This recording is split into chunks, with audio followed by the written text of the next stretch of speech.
Hey guys, it's me, your coach, the Alpha Empath. So this morning I awakened to a post by one of my students, Taylor. And the post was pretty much, it said something like, I got married and I was 200 pounds. And after I got married, I had, a baby or something like that. And I gained 67 pounds. And my husband, my significant other, is very upset with me. He keeps buying me gym equipment and telling me that I need to work out because he's not really attracted to me. And it is really putting a real serious strain on our marriage, right? So Taylor poured out her heart. She poured out her heart and admitted that that was something that she was going through as well. And Taylor, I want to let you know that you are not alone. You are not alone. I went through that with my 12-year marriage. I went through that as well. I met my ex-husband and I was probably around 210 pounds or something like that. So I was, what he considered to be overweight when he met me. And all throughout our marriage, he let me know constantly that he was not happy with the way that I looked. He was not happy with me being obese. He wasn't used to women that had fat on their bodies. And yeah, he let me know that he was extremely upset with it. I remember one time I was asking him, and this was probably the turning point in our relationship. I had began to start loving me more, and I asked myself, I said, oh my God, I'm allowing myself to feel all of this stress because he is unhappy with me. I had weight loss surgery. I had a lap band. That shit didn't help me at all. Actually, it really, really hurt me, to be honest with you. I did all types of crazy diets. You have no idea. I did so much to make him happier with me. And it seems like no matter what I did, I got fatter. That's the truth. I got fatter. And then I got depressed. And then I started getting sick. And it was just a downhill battle. It really, really was. And I remember thinking, I asked him, I said, hey, how would you feel if a woman told you that she was not okay with how you were performing in bed, or she was not okay with the size of your penis? And he was honest with me. He said, I would never deal with a woman like that. And I just had an aha moment at that time. I just had an aha moment because, hold up, dude. I've been married to you for years and I have never once said any goddamn thing about how I am unhappy with your performance. Not one goddamn time. Not once. But you, since the beginning of our relationship, have been on my ass about how I look. But I needed him to teach me something. You see, here's what he was teaching me. He was saying, I don't give a fuck what anybody thinks about me. I'm going to be happy with me and I am going to love me. And that was the lesson that I needed to learn. I needed to learn that I should not be sharing my sacred body and my sacred temple with someone that was not okay with me. But the reason why I had attracted him into my life is because I was not okay with me. I wasn't okay with me. So I read this book years ago, Taylor. It's called Feelings Buried Alive, Never Die. This book changed the game for me, and several books have really shaped how I see and how I perceive different things. But it talks about obesity. It says some of the emotional catalysts that women use when they're obese is they're using food as a substitute for affection, and I wasn't getting a lot of affection in that relationship. They also use food as they become obese because they have an inability to admit to themselves or to others what they really desire. And that was something very evident in my marriage. I could not admit to my ex-husband what I truly, really wanted. I could not. But then, as I started healing myself, I actually went through a season in my life where I actually started seeing women's bodies, and I thought women's bodies were absolutely amazing. I started after I divorced his ass because I was sick of that motherfucking shit. You is not finna be trying to fuck me and then have the nerve to tell me you don't like the way I fucking look. Well, nigga, go fuck somebody else, okay? That's what you need to do. But I finally stood up for myself enough to do that. The other thing I did is I stood up for myself and I said, you know what? I'm not really being sexually satisfied by you after years of not saying a motherfucking thing. And I don't like fucking you. So this is over. We stopped having sex 2 years before we actually got divorced. 2 years. I just could not do it any longer with him. But this is because I started respecting myself. And you need to respect yourself and honor yourself. But anyway, so here I am. I've divorced Tim, and I went through this season in my life where I started looking at other women, and I was like, oh my God, women are so fucking beautiful, so fucking attractive. And I actually thought I was turning into a lesbian. I was like, this motherfucker that made me hate men so goddamn much, I'm finna be a lesbian. That's how I felt. I'm like, I'm finna be a goddamn lesbian, okay? So I started looking at the women, and I started noticing what kind of women I like. And I didn't like slender women. I actually like women with meat on their bones. I liked women that were around 180 to 250 pounds. I liked rolls. I liked women that were sexually responsive. I liked women that were bold. I liked women that were proud and confident of their weight. And see, there is a difference between a woman that is hiding herself behind fat and hiding herself behind weight, and a difference between a woman that is saying, I don't give a fuck about how I look. I'm showing these boobs, I'm showing these rolls, I'm showing this ass because I like all of it. Because there's a difference in energy. One says shame, the other one says love. And I flipped over and I started recognizing that the women that had rolls and fat and dimples, I was digging them. And then it dawned on me. It dawned on me as I was recognizing the kind of woman that I was sexually attracted to. I like chocolate women with big, luscious lips. And I like them to have a lot of ass. And I don't like all them boobs all over the goddamn place. And I like, I like some rolls. I like some curves. I like her to be feisty. I like her to have a little class but still be nasty as fuck. And then my goddess tapped on my door and said, bitch, don't you understand that you describing yourself? I said, well, I'll be goddamn. I did just describe myself. And that season that I was going through was actually my masculine energy, the divine masculine energy in me, helping me to see what I liked. And what I liked was me. And that changed the whole motherfucking game for me. I found out very quickly after a 12-minute lesbian experience that I could not be a motherfucking lesbian because I'm way too motherfucking selfish and I like receiving. I don't like giving nothing. And the only vagina I like is mine. I found that out very quickly. But then once I had this attitude of, oh my God, I'm fucking sexy. And just like anything else I do in life, if I'm going to do it, I'm going to do the most with it. Okay? So I was going up into the gym. And I would walk up to the sexiest men in the gym and I'd be like, you want this? Because I'm like, oh my God, they should, because I'm the shit. I fell in love with myself.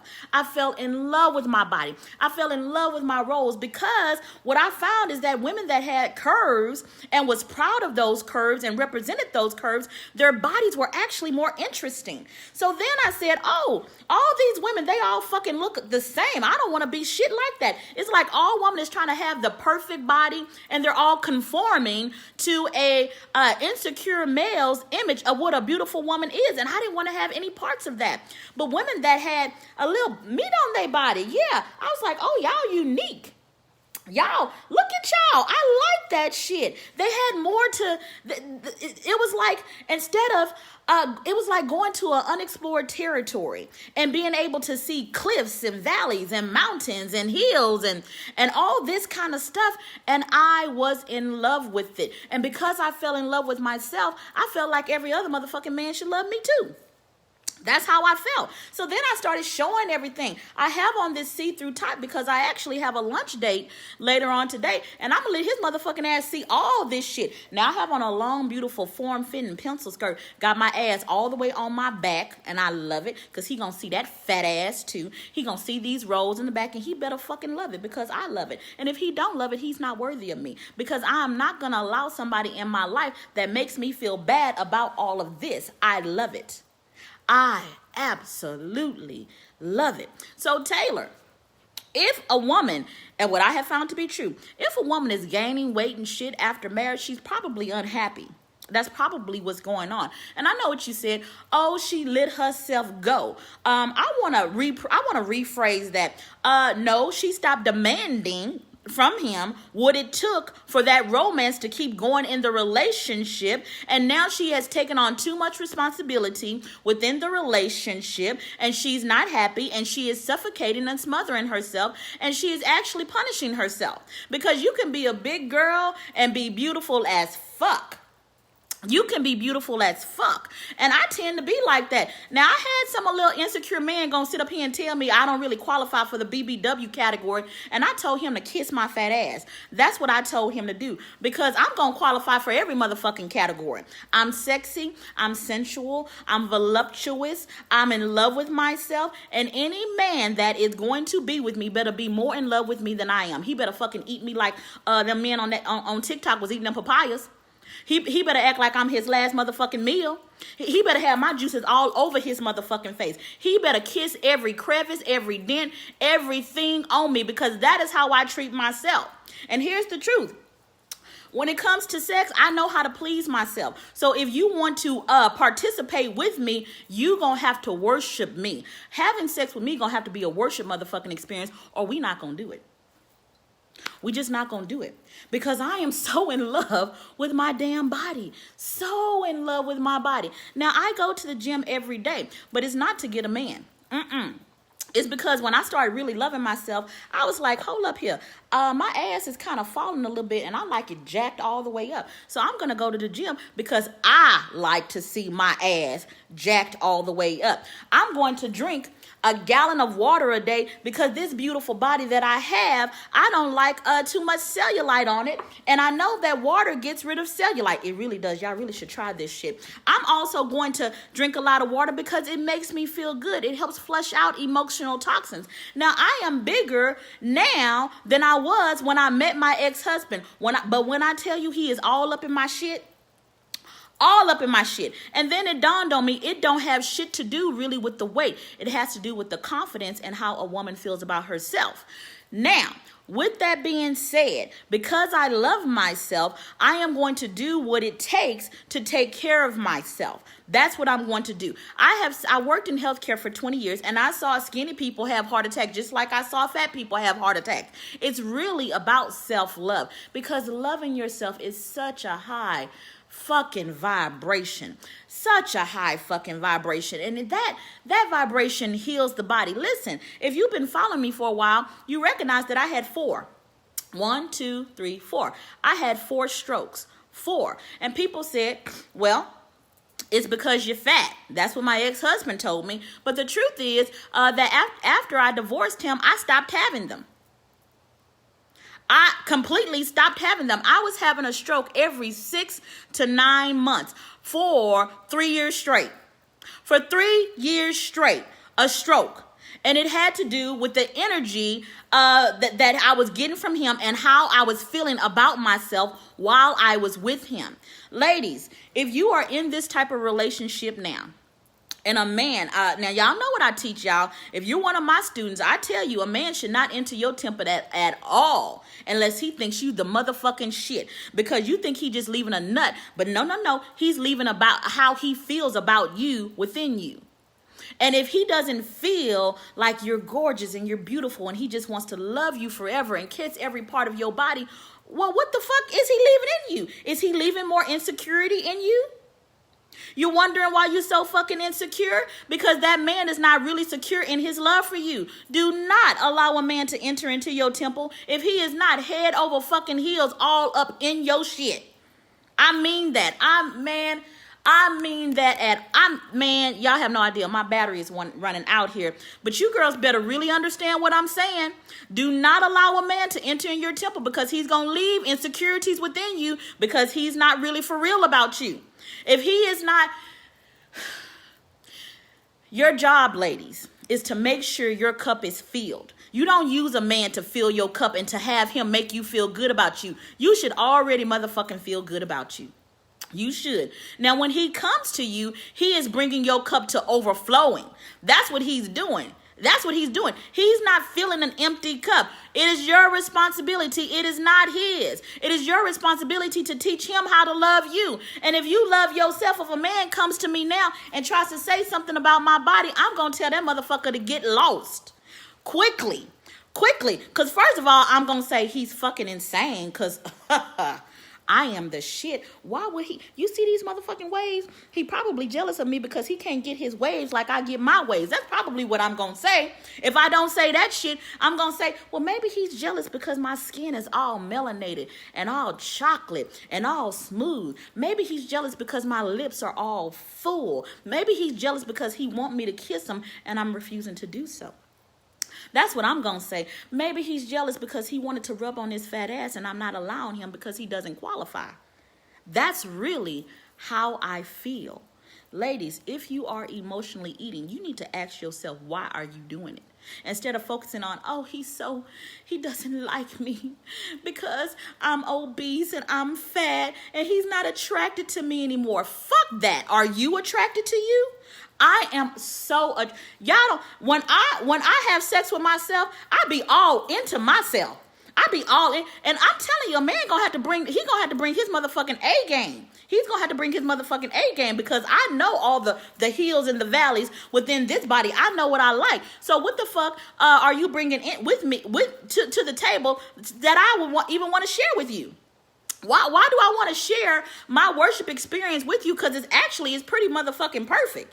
It really is. And that kind of gives me a power of, I don't have to chase behind a motherfucking man because I love myself. I can provide for myself. I don't really need him to do that for me. Now, he's going to have to bring extra to the table because, as I said, he is supposed to bring my cup to overflowing. My cup is already motherfucking filled. So I can take care of myself. Can you bring extra to the table? I can satisfy myself and give myself orgasm. Can you bring extra to the table? I know how to love myself. Can you bring extra to the table? And if you have that mindset, you are not going to be depressed. You are not. You need to fall in love with your body. I hope that helps you understand a little bit how I think. And on Thursday night, Taylor, we're going to be discussing this in our class. We're going to be discussing it because I need to help you guys to see that when a man says he loves you because you a certain body type and that kind of shit, what he's actually saying is he is in love with his image of what he thinks love should be. He don't really love you. Because when a person loves you, they fall in love with the soul. And the soul don't have shit to do with this. Now, me, just like anybody else, I love me a muscular man. I do. I love a man with muscles. And the reason why I like a man with muscles, now I'm going to fall in love with his soul. I said son. Because I might fall in love with his motherfucking son, too, depending on how old he is. I don't know. I'm just saying. But the reason why I'm saying that is because when you fall in love with the soul, okay, when you fall in love with the soul, this is secondary. It doesn't come first because I understand that this right here is going to change, okay? But I do like a muscular man. His ass better be in the motherfucking gym, okay? And the reason why I like and prefer a muscular man is because I like to fight a little bit. Not in a, well, I'm a little aggressive, okay? So I like to wrestle. And I need him to be able to pick me up and throw me around a little bit because that's like foreplay for me because I'm kind of rough. I'm not going to be this sweet little demure little lady in the bed. No, we finna fight. I like that. That's foreplay for me. So can you take it? Can you take it? So I need you to have some muscles so you can hang with me. That is what I need because if you too weak and you ain't masculine enough, I'm gonna throw your motherfucking ass around and emasculate you. And I'm gonna be me. So I need you to be more masculine than I am masculine because that's what's gonna create great sex for us. I hope that makes sense. These are just my personal preferences. And that is the human side of me that wants a muscular man. If something were to happen to his muscles or something like that, maybe he couldn't go to the gym or something like that. If I fell in love with his motherfucking soul, I'm still going to be in love with his soul. If I could stay with a man for 12 years that did not honor and worship all this and was committed and loyal to him, how much more so do you think I'm going to stay committed and loyal to a man who I am in love with his soul and he is in love with mine? This shit is fucking temporary. It's like icing on the cake. And yes, icing on the cake makes the cake fucking better, but don't get shit twisted. I'm after the cake.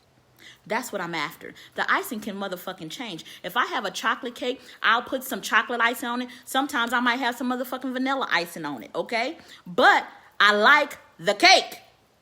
I like the cake. So that is why, A man got to be all up into this. I'm not going to be ashamed of anything that I have. My titties sag a little bit. I don't give a fuck. I'm going to put me on a push-up bra, and he better act like they the sexiest motherfucking titties he'd never seen in his goddamn life. He better act like that. I'm going to slap him with a couple of these titties. That's what I'm going to do because I am aggressive. I love myself. I like myself, and you should too. I love all of you ladies, and I'll talk to you soon. Bye-bye.